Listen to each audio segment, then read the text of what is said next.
নমস্কাৰ এই মুহূৰ্তত আহি পৰিছে সন্ধিয়াৰ কেইবাটাও গুৰুত্বপূৰ্ণ খবৰ। আজি হৈছে 6 জানুৱাৰী। লাখ লাখ মহিলাৰ বাবে এটা ভাল খবৰ। প্ৰতিগৰাকী মহিলাৰ একাউণ্টত সোমাব 2000 টকা। কোন কোন মহিলাৰ একাউণ্টত সোমাব টকা, ইয়াক লৈ মুখ্যমন্ত্ৰী ডক্টৰ হিমন্ত বিশ্ব শৰ্মাই বৃহৎ মন্তব্য কৰিছে। লগতে পিএম কিষাণৰ প্ৰতিজন হিতাধিকাৰীৰ একাউণ্টত 19 নম্বৰ কিস্তিৰ টকা কেতিয়া সোমাই দিব। নতুন বছৰতে চৰকাৰে গুৰুত্বপূৰ্ণ সিদ্ধান্ত গ্ৰহণ কৰিছে কৃষকসকলৰ বাবে।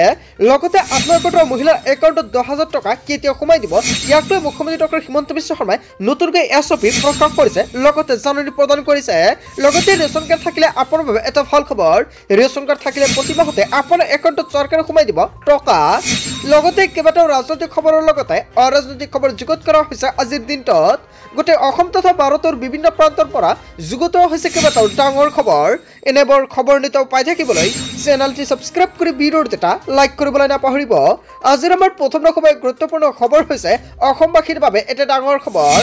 পিএম কিষাণৰ ধনক লৈ কেইবাটাও গুৰুত্বপূৰ্ণ আপডেট আহি পৰিছে। পিএম কিষাণ সন্মানিধিক লৈ আহি গ'ল এটা ডাঙৰ খবৰ। কেতিয়া আপোনাৰ একাউণ্টত সোমাব পিএম কিষাণৰ 19 নম্বৰ কিস্তিৰ ধন। নতুন বছৰৰ ফেব্ৰুৱাৰী মাহত কৃষকে লাভ কৰিব পাৰে পিএম কিষাণৰ 19 নম্বৰ কিস্তিৰ টকা। হয় বন্ধু বান্ধৱীসকল, আপুনি ঠিকেই শুনিছে। পিএম কিষাণৰ তালিকাত নাম থাকিলে আপোনাৰ বাবে এটা ভাল খবৰ, কিয়নো ফেব্ৰুৱাৰী 5 তাৰিখৰ আগতে আপোনাৰ একাউণ্টত চৰকাৰে সোমাই দিব পিএম কিষাণৰ 19 নম্বৰ কিস্তিৰ টকা। বছৰত 3 বাৰকৈ দিয়া হয় এই ধনৰাশি, আৰু ইয়াৰ বাবে আপুনি কৰিব লাগিব ই-KYC। কৃষকসকলে যদি এতিয়ালৈকে ই-KYC কৰা নাই, অতি শীঘ্ৰে ই-KYC কৰি লৈ লওক। ধন লাভৰ বাবে কৃষকে ই-KYC কৰাটো বাধ্যতামূলক। হিতাধিকাৰী একাউণ্টত পোনপটীয়াকৈ সোমাব এই টকা। ধন মোকলাই দিয়াৰ পূৰ্বে আপডেট কৰক আপোনাৰ বেংক একাউণ্ট। পিএম কিষাণৰ টকা যিখন বেংক একাউণ্টত সোমায় আৰু সেইখন একাউণ্ট যদি কিবা আপোনালোকৰ আপডেট কৰিবলগীয়া থাকে, অতি শীঘ্ৰে আপডেট কৰি লৈ লওক। যদি কোনো কৃষকে 18 নম্বৰ কিস্তিৰ টকা পোৱা নাই, তেনে ক্ষেত্ৰত নিশ্চয় কমেণ্ট কৰি জনাব। 19 নম্বৰ কিস্তিৰ লগতে আপোনাৰ একাউণ্টত সোমাই যাব 4,000 টকা, আৰু তাৰ বাবে কি কি কৰিব লাগিব আপোনালোকক সম্পূৰ্ণকৈ সহায় কৰা হ'ব। এই ধন পাবলৈ আপুনি কৰিব লাগিব এটা বিশেষ কাম, অন্যথা আপুনি নাপাব পিএম কিষাণৰ টকা। আগন্তুক কিস্তিৰ ধন পাবলৈ ই-KYC কৰাটো বাধ্যতামূলক। পিএম কিষাণ এপৰ জৰিয়তে কৰিব পাৰিব ই-KYC। অনলাইনতো কৰিব পাৰিব আপুনি ই-KYC। CSC চেণ্টাৰত গৈও কৰিব পাৰিব আপুনি ই-KYC। ই-KYC সম্পূৰ্ণ কৰিবলৈ আহ্বান কৰিছে চৰকাৰে। পিএম কিষাণৰ ভুৱা হিতাধিকাৰীয়ে ঘূৰাই দিব লাগিব পিএম কিষাণৰ টকা, আৰু 19 নম্বৰ কিস্তিৰ লগতে যিসকল ভুৱা হিতাধিকাৰী অন্তৰ্ভুক্ত হৈ আছে পিএম কিষাণৰ তালিকাত, সেইসকল কৃষকে ঘূৰাই দিব লাগিব পিএম কিষাণৰ টকা। আৰু তাক লৈ কেইবাটাও গুৰুত্বপূৰ্ণ সিদ্ধান্ত গ্ৰহণ কৰিছে কৃষক মন্ত্ৰালয়ে। তাৰপিছত অসমবাসী ৰাজুক জনাইছে আমাৰ পৰৱৰ্তী খুবেই গুৰুত্বপূৰ্ণ খবৰ, লগতে এটা ডাঙৰ খবৰ। 10ম শ্ৰেণীৰ উত্তীৰ্ণ হয় বহি আছে নেকি আপুনি, তেন্তে আপোনাৰ বাবে এটা ভাল খবৰ, আৰু এটা চৰকাৰী চাকৰিৰ বাবে আপুনিও কৰিব পাৰিব আবেদন। যোগ্য প্ৰাৰ্থীক বিচাৰি বিজ্ঞাপন মুকলি কৰিছে ৰেল বিভাগে। লিখিত পৰীক্ষা অৱতীৰ্ণ নোহোৱাকৈ লাভ কৰিব এই চাকৰি। ৰেল বিভাগত খালী হৈছে 4,232টা পদ। আবেদনকাৰী কি কি যোগ্যতা থাকিব লাগিব? আবেদনকাৰীৰ শিক্ষাগত অৰ্হতা হ'ব লাগিব 10ম শ্ৰেণী উত্তীৰ্ণ। আবেদনকাৰীৰ বয়স 18 পৰা 25 বছৰৰ ভিতৰত হ'ব লাগিব। 23 জানুৱাৰীৰ পৰা খুলি দিয়া হ'ব আবেদনৰ পৰ্টেল। আবেদনৰ অন্তিম সময়সীমা হৈছে 22 ফেব্ৰুৱাৰী। পিতৃ মাতৃক অৱহেলা কৰা সন্তান লৈ এটা ডাঙৰ খবৰ। হয় বন্ধু বান্ধৱীসকল, চৰকাৰে কেইবাটাও গুৰুত্বপূৰ্ণ সিদ্ধান্ত গ্ৰহণ কৰিছে। যদি আপোনাৰ চাকৰিৰ প্ৰয়োজন হৈছে, তেনে ক্ষেত্ৰত অতি শীঘ্ৰে আপুনি আবেদন কৰিব পাৰিব। তাৰপিছত অসমবাসী ৰাজুক জনাইছে আমাৰ পৰৱৰ্তী খুবেই গুৰুত্বপূৰ্ণ খবৰ, লগতে এটা ডাঙৰ খবৰ। পিতৃ মাতৃক অৱহেলা কৰা সন্তান লৈ এটা ডাঙৰ খবৰ আহি পৰিছে। বৃদ্ধ পিতৃ মাতৃক অৱহেলা কৰা সন্তানক ঘূৰাই দিব লাগিব সম্পত্তি। সৰ্বোচ্চ ন্যায়ালয়ে দিলে এটা ডাঙৰ সিদ্ধান্ত। পিতৃ মাতৃক পোহপাল নিদিয়াসকলে প্ৰত্যেক সম্পত্তি ঘূৰাই দিব লাগিব, অন্যথা আপুনি পৰিব ডাঙৰ বিপদত, আৰু সেই সম্পত্তি আপুনি ভোগ কৰিব নোৱাৰিব। উত্তৰাধিকাৰী সূত্ৰে লাভ কৰা সম্পত্তি নাথাকিব পুত্ৰ বোৱাৰীৰ অধিকাৰত, আৰু পিতৃ মাতৃয়ে ঘূৰাই ল'ব পাৰিব সন্তানক দিয়াসকলৰ সম্পত্তি। সৰ্বোচ্চ ন্যায়ালয়ে দিলে এটা বৃহৎ ৰায়। তাৰপিছত অসমবাসী ৰাজুক জনাইছে আমাৰ পৰৱৰ্তী খুবেই গুৰুত্বপূৰ্ণ খবৰ, লগতে এটা ডাঙৰ খবৰ। চৰকাৰৰ বিনামূলীয়া আঁচনিক লৈ ডাঙৰ মন্তব্য কৰিছে জুবেন গাৰ্গে। চৰকাৰৰ বিনামূলীয়া আঁচনি আমাক নালাগে, যি চৰকাৰী নহয় কিয় চৰকাৰৰ ফ্ৰী বস্তু আমাক নালাগে। ফ্ৰী চাউল খুৱাই চব্জি বনাই দিয়ে। কেৱল ইয়াই নহয়, আমি নিজেই খেতি কৰি খাম বুলি মন্তব্য কৰিছে জুবেন গাৰ্গে। বহু ৰাজনীতিবিদে মোক বুজি নাপায়।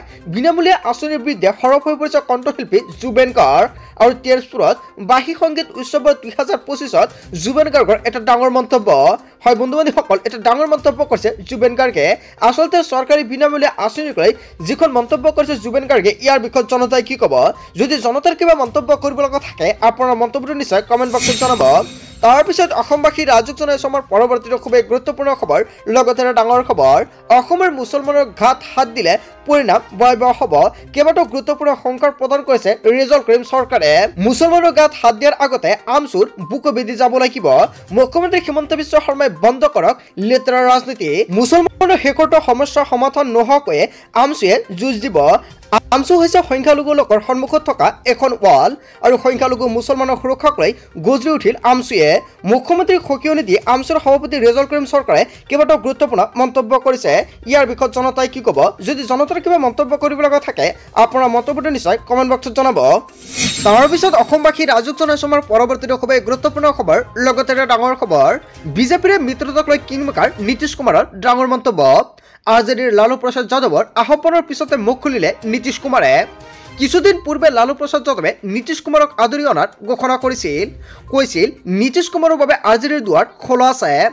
নীতিশ কুমাৰক ক্ষমা কৰি আহিব বিচাৰিলে আমি তেওঁক আদৰি ল'ম লালু প্ৰসাদ যাদৱৰ আহ্বানৰ পিছতে কৌশলী প্ৰতিক্ৰিয়া নীতিশ কুমাৰৰ দুবাৰ ভুল কৰি তেওঁলোকৰ সৈতে মিত্ৰতা কৰিলো এতিয়া মই মোৰ পুৰণি বন্ধুৰ সৈতে আছো বুলি মন্তব্য কৰিছে নীতিশ কুমাৰে দুটা বছৰে লালু প্ৰসাদ যাদৱে বিহাৰৰ জনতাৰ বাবে কি কৰিলে বুলি এনেকুৱাকৈ প্ৰশ্ন উত্থাপন কৰিছে এতিয়া নীতিশ কুমাৰে বিজেপিৰ মিত্ৰতাক লৈ কিংমেকাৰ নীতিশ কুমাৰৰ ডাঙৰ মন্তব্য আৰজেডিৰ লালু প্ৰসাদ যাদৱৰ আহ্বানৰ পিছতে মুখ খুলিলে এতিয়া নীতিশ কুমাৰে কিছুদিন পূৰ্বে লালু প্ৰসাদ যাদৱে নীতিশ কুমাৰক আদৰি অনাৰ ঘোষণা কৰিছিল ইয়াৰ পিছতে কেইবাটাও ডাঙৰ মন্তব্য কৰিছে নীতিশ কুমাৰে তাৰ পিছত অসমবাসী ৰাজুক জনাইছো আমাৰ পৰৱৰ্তী খুবেই গুৰুত্বপূৰ্ণ খবৰ লগতে এটা ডাঙৰ খবৰ চীন আৰু ইংলেণ্ডৰ পিছতে মাৰাত্মক ভাইৰাছক লৈ চিন্তিত দেশৰ স্বাস্থ্য বিভাগ কিয়নো দ্ৰুতগতিত বাঢ়িছে মাৰাত্মক HMPV ভাইৰাছৰ সংক্ৰমণ কোভিডৰ দৰে ভয়াবহ ৰূপ ধাৰণ কৰিছে HMPV ভাইৰাছ আৰু ভাৰততো 24 ঘণ্টাত ধৰা পৰিছে HMPV